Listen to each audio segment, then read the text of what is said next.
10 Tiny Toes by Todd Tarpley, illustrated by Mark Brown. Into the world came 10 tiny toes, 100 times sweeter than one could suppose. Toes that were little and tender and tasty, toes more delicious than cinnamon pastry. Toes you could nuzzle and nibble in bliss, toes you could patty cake into a kiss. They were rocked, they were swung, they were kissed from above. They were covered in bubbles and smothered with love. And nothing on earth you could ever suppose could be loved half as much as those 10 tiny toes. They kicked and they crawled, they dangled and danced, they wiggled and rattled, they preened and they pranced. And one day, those 10 tiny toes tried a test. 5 toes took a step out ahead of the rest.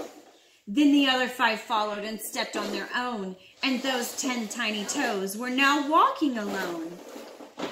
And soon they were hopping and bopping and bumping, and then they were running and skipping and jumping.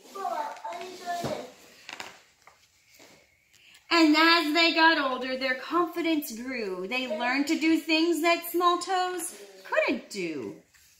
And smell in my underwear. They tricked and they treated, those tiny toes did. They pushed and they pedaled. They skated, they slid. Someday, when those 10 tiny toes are all grown, happily raising 10 toes of their own, perhaps they'll remember back when they were small, before they could toddle or waddle or crawl. They'll think of the kisses they made them that made them feel strong. They'll take all those kisses and pass them along. Because nothing on earth you could ever nothing on earth you could even suppose can ever be loved quite like those 10 tiny toes. The end. I was square.